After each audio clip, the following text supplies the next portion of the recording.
I got a spooky story submission by this girl who said that she was haunted in Appalachia by the opposite of a black-eyed child. I can promise you that this is worse than a black-eyed child. I am telling a longer version of the story tonight, so please put 2 and 2 together. And tonight's submitter did not tell me whether I could use her real name or not, so we are going to call her Kendra. So Kendra is a 24-year-old female that lives in North Carolina currently, but from the year she was born to the year she was 13 years old, she moved back and forth from Ohio to West Virginia. Now, her father's family lived in West Virginia and her mother's family lived in Ohio. It's important to note that her and her mother are gifted, so this was not in her imagination. In the email, she says that you would assume that most of her experience would be in Appalachia, but they actually started in Ohio. Now, when Kendra was 4 years old, she moved into a 2-story townhouse in Ohio. Now, Kendra wasn't typically afraid of the dark, but in this townhouse, she was afraid of the dark. She used to make her father read stories to her until she fell asleep. She demanded it. Now, having her father do this worked for a while, but her parents did not want her to get used to having an adult with her to sleep in the room to have to go to sleep at night. So instead, they decided to get her a nightlight, and this worked for a while, but she started to see something that would absolutely terrify her. Every night after her parents would go to bed, she would wake up and she would look in the hallway, and there would be this woman, this sopping wet woman with long dark hair covering her face, standing in the hallway just sobbing her eyes out. She never spoke to her or even looked up at her, but even at a very young age, she knew that there was something wrong with this situation. She thought in her head, did her parents let her in? Who let her in? Why was she crying? Why was she crying so loudly? And how was this not waking her parents up? These questions plagued her every night, and she would ask her parents about it, but she would get the same response every single time. It's a nightmare. In her parents' room, there was this old vanity. She eventually determined that the closer she got to it, the more scared she was of it. Well, in this vanity is where her mom kept her candy gum, and one day she really wanted to try a piece of that candy gum. So she decided that she was going to go upstairs while her mom was sleeping, and she was going to steal a piece of her candy gum from her vanity. She swears to God she saw the woman who she would previously see roaming in the halls, sitting inside of the mirror, staring at her.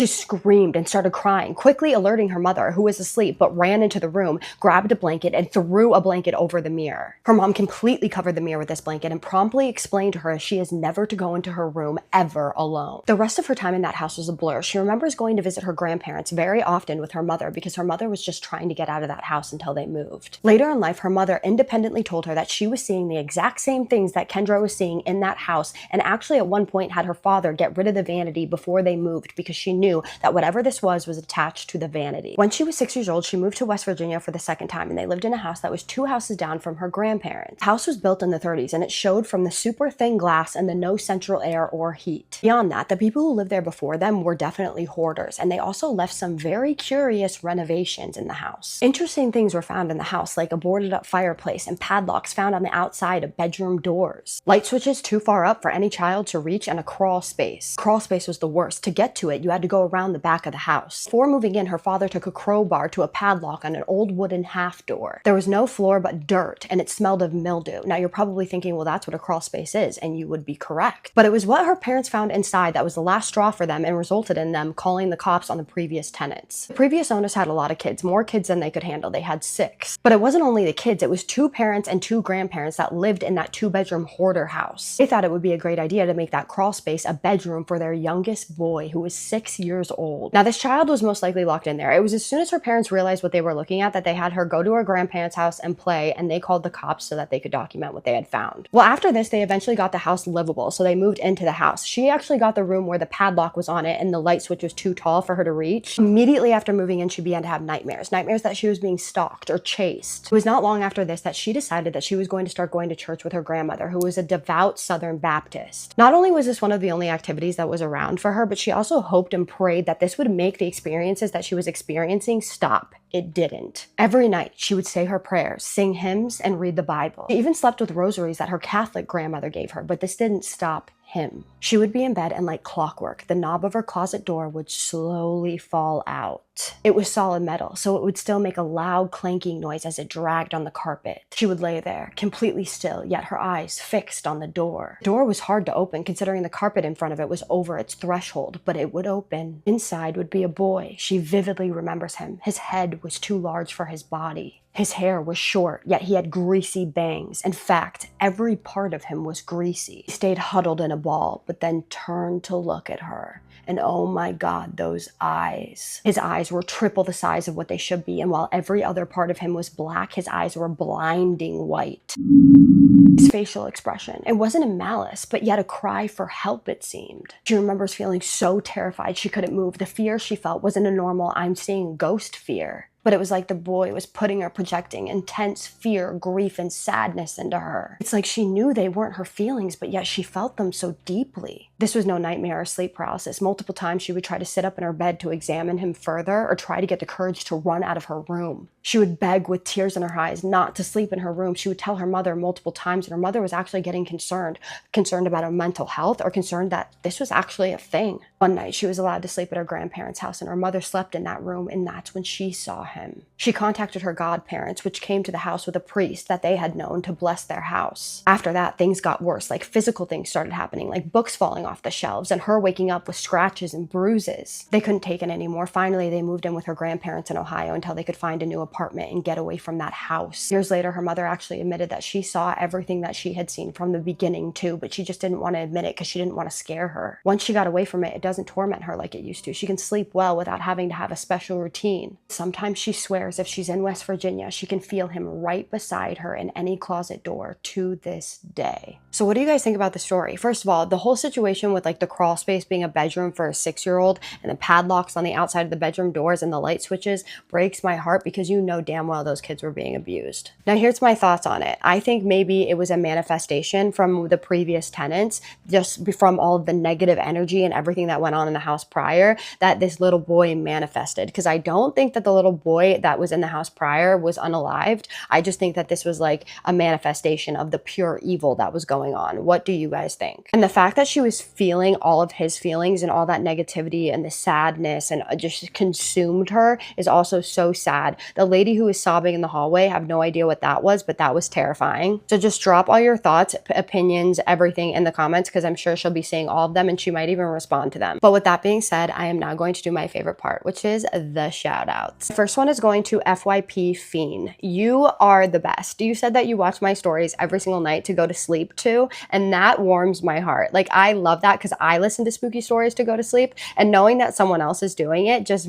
puts a smile on my face. Thank you so much. I appreciate you and love you. The second shout out is going to Miss Barb 420. You left the sweetest comment underneath one of my videos. You said you look me up on TikTok daily and you're also subscribed to my other account, which makes my heart warm. Thank you so much for just supporting me, especially on both channels. You have no idea what that means to me, girl. You are the absolute best. Thank you for supporting me. I love you. I'm about to talk about a skincare product. You do not have to stay for it. That's why I put it at the end. If you struggle with fine lines and wrinkles, this is the best cream I have ever used in my life. Just take a look at that. Are you joking me? I put this on my face every single night as a last step in my skincare routine. I leave it on. It's a face mask that you leave on. It will give you glass skin. I am telling you, this stuff has done wonders for my fine lines and wrinkles. When I say the hydration is real, I truly mean that. It's also by Vanilla, and I've told you guys before, it's the #1 skincare company in the world. I will drop the link for it right here. But other than that, my name is Kaisa, and I tell true scary stories on here every single night that you guys submit to me. So if you're into that, hit that follow button. And I just need you to do 3 things for me. And what are those? Keep sending me your scary stories. Have a safe night. And what's the third one? Say it with me. Have a spooky night. Love you guys. See you in the next one. Spooky kisses. What I'm about to tell you is 100% real. Now, during 2009, we investigated a series of these black-eyed people sightings. Now, the black-eyed people, or the black-eyed children, have been around for a very long time. A lot of people think that it originated with a Reddit post, but there are reports going as far back as 1905. And these entities seem to be evil or malevolent. They try to appear often as teenagers or young people to gain these people that they encounter's trust. They seem to be very set on getting permission to come into your life. And that's why they often ask, can we come in? It's sort of this invitation ritual to evil. Now, like I said, we began investigating a series of black-eyed people sightings in Peoria, Illinois. These are a few of the stories that were 100% real, retold by witnesses.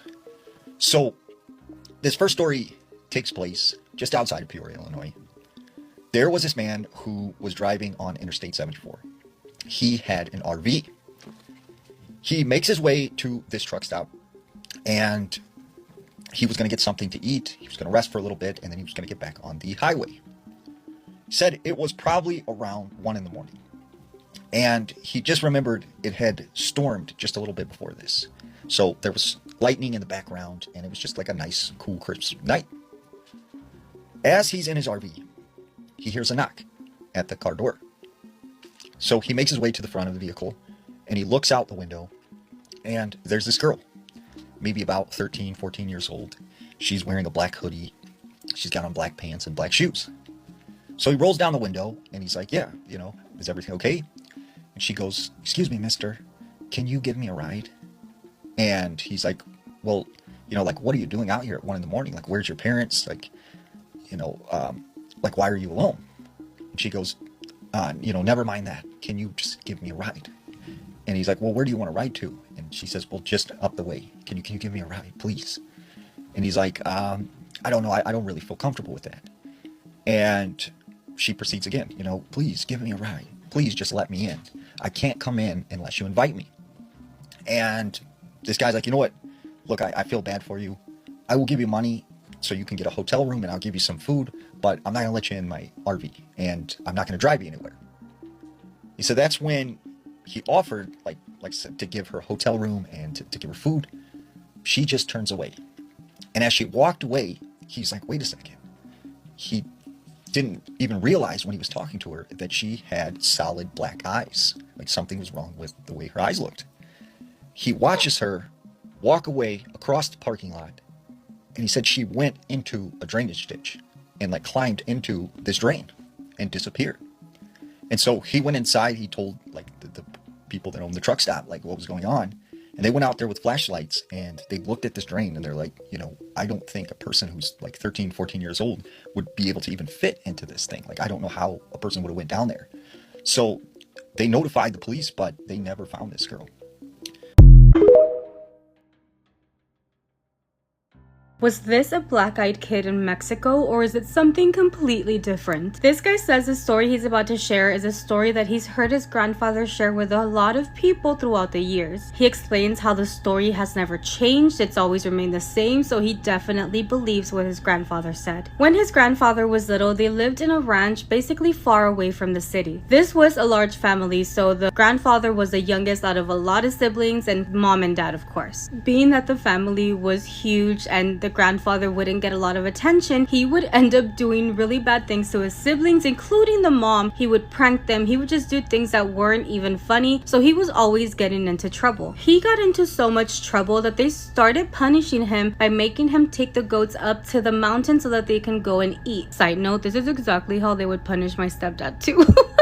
And I've been to like those mountain places. They're fucking scary. I almost died because I fell and I kept rolling down the fucking hill. I don't know how I held onto a branch and didn't fall off that damn cliff. But anyway, this is not my story. The grandfather really hated that punishment, so the entire way up the mountain he would be cussing, he would be doing like really bad things, including like kicking the goats because he didn't want to do it. So he says that in one of these days where he got punished and he had to go and take the goats up to the mountains, he came up the mountain and onto this clearing. There, he saw this really big rock and decided that he was gonna sit on it just to get some rest. So he'd been sitting on that rock for a while, and then out of nowhere, the goats started acting strange. They were running, they were acting out. It was almost as if they were scared or in like defensive mode. That was also the moment where he felt almost as if something or someone was watching him. He also says that he would hear like leaves ruffling, almost as if somebody was there. He thought that maybe it was an animal, like a coyote or something, but that was also the moment where he heard someone calling his name. He was looking around and didn't see anything, and it was only until he saw this really big bush that had some nopales around it where he saw a little boy who was around 5 or 6 years old. So he saw the little boy and started walking towards him, and when he got a little closer, he noticed that the little boy was naked, and that's when he started to worry because he's like, oh my gosh, is something wrong? What if this little boy got lost up here in the mountain? So he decided he was gonna walk towards the boy a little bit more, but then he stopped altogether, and that was because of what he saw. He saw that that little boy's eyes were completely black. There was no white in them. Meanwhile, the goats had not calmed down. They were still running, being scared, and then ended up behind the grandfather. Like, they just stood behind him. And the grandfather, he just stood very still. He was still trying to think about what exactly he was looking at. Was this a kid? Why is he naked? Why are his eyes completely black? And then that little boy boy picked up his hand and went like this to the grandfather for him to get closer to him. Bitch, I would start rolling down that hill again and not stop myself. The grandfather was not about to get close to him, so he decided to ignore his little come close to me. And that was also in the moment where that little kid in a really raspy deep voice tells him, come closer. In that moment, the grandfather was like, hell no, I am not getting close to this thing. He decided to start running down that path that he had just came up from, and even the goats were running with him. The grandfather says that he did not have the courage to even look back and see if that little boy was chasing him until he got to the house. Obviously, when he got home, he was agitated, he couldn't breathe, he had just ran all the way there, and he also was not about to tell his family because they weren't going to believe him. So he just decided to lay on the ground underneath a tree and just get his breath back. So as he's laying there trying to catch his breath, trying to have a reason as to what just happened, he said he couldn't. He thought that maybe he was having a heart attack. He had no idea what was going on. He decided to turn and look at that path just to make sure that little boy was not coming down, and unfortunately that little boy was standing there. He explains how it was too much for him, and when he saw that little kid, he just fainted. When he finally wakes up, he's in his bed and his mom is next to him asking him what happened. The grandfather did tell the mom what happened, and just as he suspected, they did not believe him. The grandfather explains what happened to him was very, very real, and he believes that he bumped into the devil as a lesson because he was misbehaving. He was doing a lot of bad things. He thinks that it was a lesson to tell him, hey, if you continue to do this, I'm gonna take you with me. Honestly, we've heard of black-eyed kids, right? I've never heard of any in Mexico, but also all the stories that we've heard, they're definitely dressed. So why was that little boy naked? Was it a black-eyed kid, or was it something completely different? But also, why were the goats scared of it? The goats were definitely scared of whatever that was. Anyway, those are just my thoughts. What do you guys think?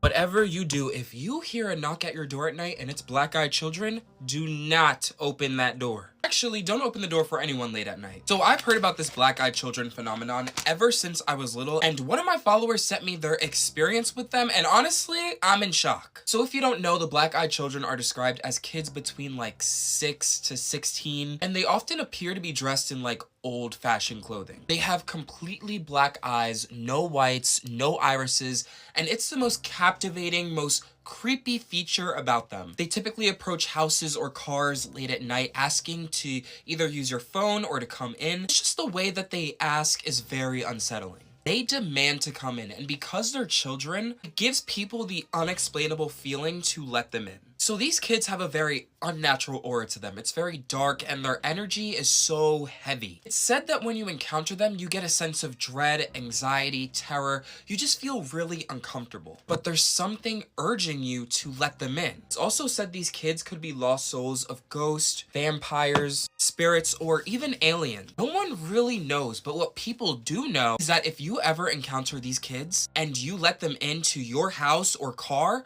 you're doomed. These kids have very dark intentions to you, but not physically, psychologically. So my follower Michael told me his story with them, and I'm just chills all over my body. He told me this encounter didn't happen to him, but instead to his uncle. It's a generational story that his family passes down to everyone, and now he wants to share it with me and you guys just in case, so y'all don't end up like his uncle. Now, before I begin, everything that I'm saying is what his uncle documented before his tragic death. Michael told me this happened back in 1999, a few days before New Year's, and at the time, people already thought the world was gonna end on New Year's Day, so paranoia was at an all-time high. Michael said it was December 29th, 1999 on a Wednesday. His uncle was setting up New Year's decorations all around the house because his family would be coming over in just 2 days. He said it was around 1 a.m. when his uncle heard a random knock at the door. Tired from putting up decorations for nearly 3 hours, he got down from his ladder and walked over to his window to see 3 children standing at his doorstep. He said they all had blonde hair, 2 were boys tall in height, almost twin-like, and 1 small little girl. His uncle said they had on clothes that that made them look like they were from 1860 and somehow took a time machine to year 1999. Michael said his uncle laughed to himself and ended up yelling, "It's too late to be knocking on people's doors," loud enough for the kids to hear him. After he said that, his uncle heard frantic knocking at the door and the voice of the little girl saying, "Please open the door, please, please open, we need help." Confused and scared because these were children, he immediately ran over to his door,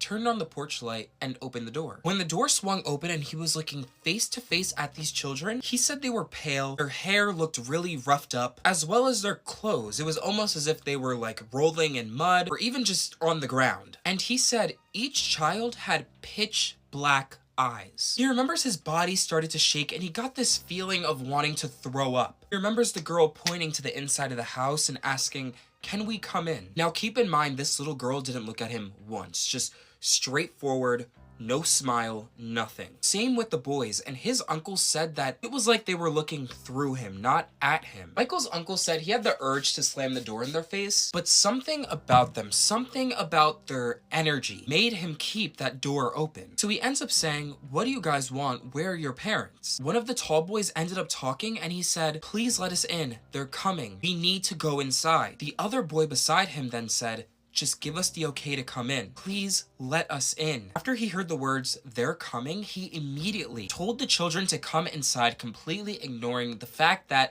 not only did they have these pitch black, weird alien eyes, but something like his instincts were even telling him not to let them in, but he still decided to. Michael said what happened next shocked him and his family when they read over these documented diaries. His uncle said that when the kids entered the house, the lights ended up flickering on and off one time, and then they all sat on the couch staring at the turned off TV. He said he started to get a feeling of dread and unhappiness. His eyes felt heavy and he had the urge to go upstairs and sleep, which he ended up doing. He said he remembers telling the kids to make themselves at home and that he was going to bed. And then as he was walking to his room, he started to hear chuckling and then it just went blank. His uncle said when he woke up, he walked into the living room only to find the kids left. There was no trace of them, nothing. It was like a fever dream. He thought that was it and he did his good deed before the year ended, but things ended up getting a lot worse. His uncle documented how that whole entire day he started to have hallucinations of the children. He was seeing them everywhere and they would tell him to do things, bad things, that his own body and mind would force him to do, but after it was done, the kids, they would disappear again. He kept hearing laughter, his vision was acting up, and the world that he once saw was now different and dark. It was driving him to insanity. Michael said his uncle did end up reaching out to his family about this, but they did not believe him at all. Michael said his uncle probably could not handle this crazy hallucinations that were happening to him and probably really just wanted it all to stop but didn't know how, because he ended up writing these diaries explaining what he was seeing, and after he offed himself. Michael said after investigation, there were no DNA of these kids, not even when they sat on the couch. The only evidence of these children is what his uncle wrote. Now, Michael said his uncle never suffered with anything. He was not depressed, so this was very, very shocking news when his family got the call about it. But now his family never opens the door for anyone at night, and these diaries are kept as a reminder. Okay, so black-eyed children, they are sometimes called black-eyed kids or BEKs, and they are a... I'm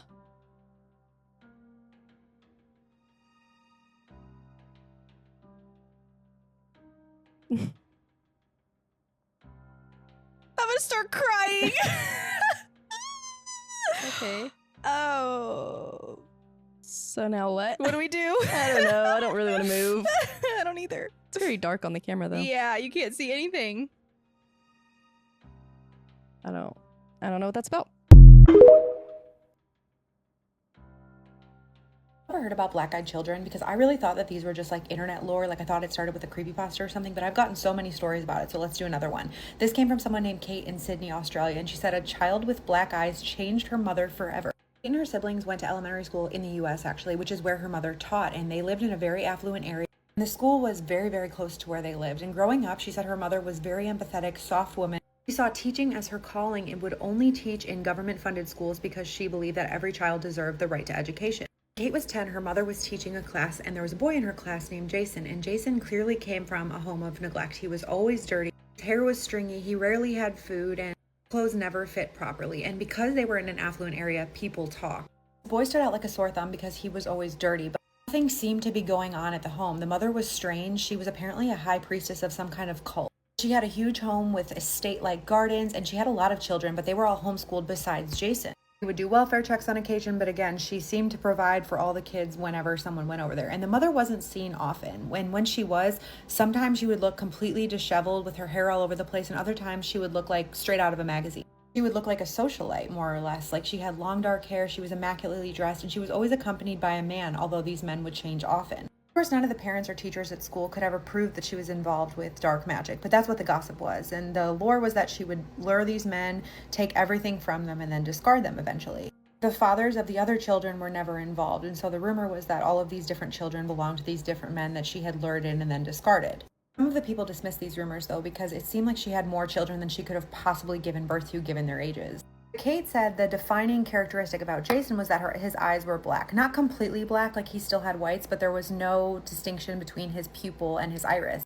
He also had stringy black hair that looked almost artificially dyed, but they knew that his hair couldn't have been dyed because he was not even kept up properly, so nobody would have had time to dye his hair. And Kate's mother always encouraged her and her younger brother to play with him because she felt bad for him and he had no friends, but they were scared of him. She said, "He terrified us." And over the course of the year, when Jason was in Kate's mom's class, he became very attached to Kate's mom. Kate's mom just thought that this was because she was kind to him, but every day after school, Kate would go to her mother's classroom and wait for her to be done so they could all ride home together. And Jason was always in the classroom hiding under a desk. He would just wait in there hiding under a desk as she finished tidying up her classroom, and at the end, she would tell him, "Okay, Jason, it's time to go home." Sometimes he would tell Kate's mom, "I'm not allowed to go home yet." And this concerned Kate's mom, but she couldn't really do anything. She would just be persistent until eventually he left. One day, though, he tells her mom, "I can't go home. My mother says I can't go home until you let me kiss you." Kate says she remembers looking at her mom, and her mom looks at her, and they were both completely shocked. But Kate's mom composed herself, and she says, "Teachers aren't allowed to kiss students, so you need to go home." And he seemed unfazed, and he left. But from that day on, every day he would ask her mom to kiss him. Kate said she just remembers this making her feel extremely uncomfortable. And after a few weeks of him persistently asking her mom would say, "I think he just needs maternal affection." Either way, she obviously didn't do it until this one day there's this particularly bad snowstorm. Kate arrived at her mother's classroom at the end of the day. Jason was underneath the desk as usual, but it seemed worse, like he was particularly afraid of this storm. Her mother was crouched down trying to coax him out from underneath the desk, but he wouldn't budge. So finally, her mother leaned in, brushed his hair away from the side of his cheek, and kissed him on the cheek. He looked her dead in the face and said, "My mother said I can go home now," and came out and left. Kate said from that moment on, her mother changed. She had always been this empathetic, sensitive woman. The soft, sweet person that she was vanished completely, and she became cold and distant. Kate said she even stopped hugging her and her brother. Like, from that moment onward, they never received any affection from her. She became almost emotionless. She said what was even stranger is Jason still hung out after class in her mother's classroom, but his appearance seemed to improve. He was all of a sudden clean. His hair was brushed. He had new clothes, and her mother still showed empathy and sympathy to him, but never ever wanted anything to do with her own children. The school year ended, and the following year, her family decided to move 2 hours away. She said she's not sure what happened to Jason or his family, but her mother never returned to the normal woman that she was after they left. She said her parents ended up divorcing, and her mother never regained her empathy. She said, "I know it sounds strange and illogical, but my mother was never the same after she kissed that boy on the cheek." She said, "I cannot help but think that it had something to do with his mother and the weird comments that he made about my mother says I can't go home yet. Oh, my mother says I can go home now." She says, "Maybe this is illogical, but maybe I'm just looking for a reason to explain why my mother changed." She said, "I'm really just sharing this to see if anyone's ever experienced something similar or if anyone has any thoughts as to what happened." If you're looking for something absolutely terrifying to check out, keep watching, but pray these things never come looking for you. One of the most terrifying demonic manifestations in existence is that of when they appear as children. In this case, specifically, the black-eyed children. I've said it many times, there are no ghosts, especially children ghosts. There are things out there that are going around pretending to be children with dark eyes, very unnatural eyes. The creepy thing is, they always come asking for permission. They ask to get into your home, into your car, and ultimately into your life. I'm going to show you a picture of one. And these things you'll know if you encounter because they almost sound robotic, and you can tell in their eyes. They're dark, evil eyes.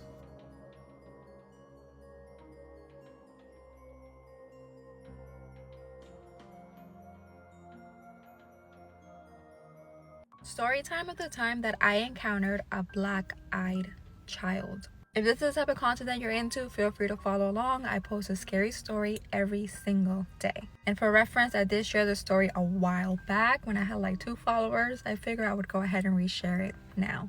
This happened when I lived in Georgia. It was late at night. I was up watching a movie when I heard somebody knocking on my door. For whatever reason, my gut instinct told me not to open it. 1, it's creepy for anyone to be coming to my door so late at night. But 2, I just had this gut-wrenching feeling that something was off. I ended up getting up from the couch and I got near the door trying to figure out who was out there. And before I could even open my mouth, the person standing behind the door knew I was standing there and said, "Hi ma'am, I'm just here selling some magazine subscriptions. Can you please let me in?" I was a bit startled at first because how would he even know that I was standing there? I was definitely quiet. So I kind of peeked through the peephole and I saw that it was like a boy about to be maybe 12, 13 years old. He was wearing a hoodie. He was just kind of standing there. I decided to ignore him. He continued to knock on my door and start saying, "Please ma'am, if you would just let me borrow a corner of your table so we can talk about these magazine subscriptions." And I'm just like, no. And he's just knocking and knocking and knocking until he gives up. He turns around and he goes right across where my neighbor lives. I hear when he knocks on her door and she opens it. The minute she opens the door, I hear the boy say whatever it was he was gonna say to her, and all I hear is her scream, say, "Honey," like calling to like her husband, and then she just slams the door shut. Right after that, it was complete silence. I didn't hear anything else. The next morning at like 7 a.m., my neighbor came knocking on my door. I looked out and I saw that it was her, so I opened it and she was freaked out, and she begins to ask me if a boy had been at my door the night before. So I explained to her and I said, yes, somebody knocked on my door and I saw when he knocked on your door. She then goes to tell me that when she opened the door and he started to talk to her, she saw that his eyes were completely blacked out. Like even the white parts were completely blacked out, and she got this gut-wrenching feeling that her first instinct was to yell for her husband, and she slammed the door shut. That was one of the first times that I had ever even heard about the black-eyed kids, and once I did more research, I found out what happens if you open the door. So black-eyed kids bring death, they bring chaos, they bring sickness, they bring loss of money, loss of income, loss of job. They just bring the worst of the worst. Thankfully, she did not allow him into the house, but she did answer the door. So unfortunately, it cost her marriage. Like her and her husband ended up breaking up. It was a horrible divorce. She lost everything. Like everything just horrible. So word of advice, if you ever hear a knock at the door, don't answer it.